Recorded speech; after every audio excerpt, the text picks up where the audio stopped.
The recent developments in Myanmar are a source of grave concern to Singapore and indeed to the larger ASEAN family. The immediate priority is to halt all acts of violence and the use of lethal force and to step back from a rapidly deteriorating situation. Yesterday, I think you all know there was a significant escalation in violence across the cities in Myanmar. Security forces shot at civilians with live rounds, rubber bullets, stun grenades, and tear gas. Many deaths and injuries were caused. We are appalled by the use of lethal force against civilians. We express our heartfelt condolences to the families of those who have lost their lives, and we hope that the injured will recover quickly. We strongly reiterate that the use of lethal weapons against unarmed civilians is inexcusable in all circumstances. We call on the Myanmar military authorities to exercise the utmost restraint, to desist from the use of lethal force, and to take immediate steps to de-escalate the situation in order to prevent further bloodshed, violence, and death. Prolonged instability in Myanmar will have serious consequences for Myanmar, for ASEAN, and across our region.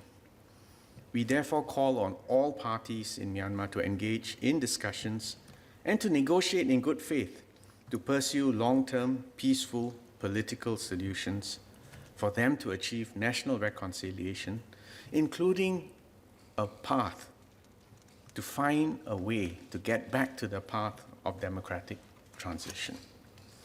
And we believe this can only begin if President U Win Min and State Councillor and Foreign Minister Aung San Suu Kyi and the other political detainees are immediately released.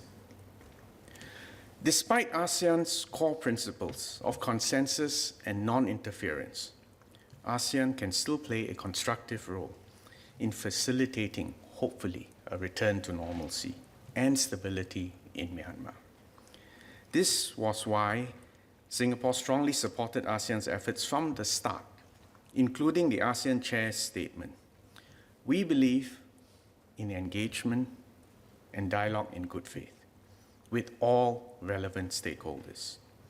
A special ASEAN Foreign Ministers meeting will be convened via video conference tomorrow, and where we will listen to the representative of the Myanmar military authorities. ASEAN will also work closely with all our external partners to foster an inclusive dialogue with all key stakeholders. And we must ensure that the mutually beneficial relations that ASEAN and our partners that have built up do not become paralyzed by this issue.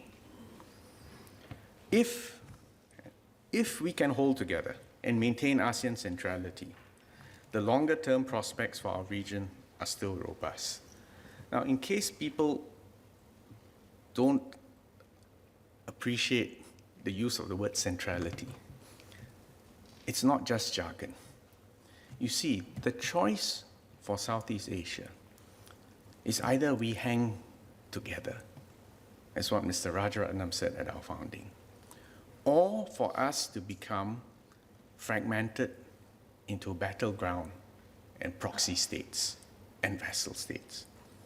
So when we say centrality and integration, these are crucial for all the 10 members of Southeast Asia, all the more so when there's geopolitical instability.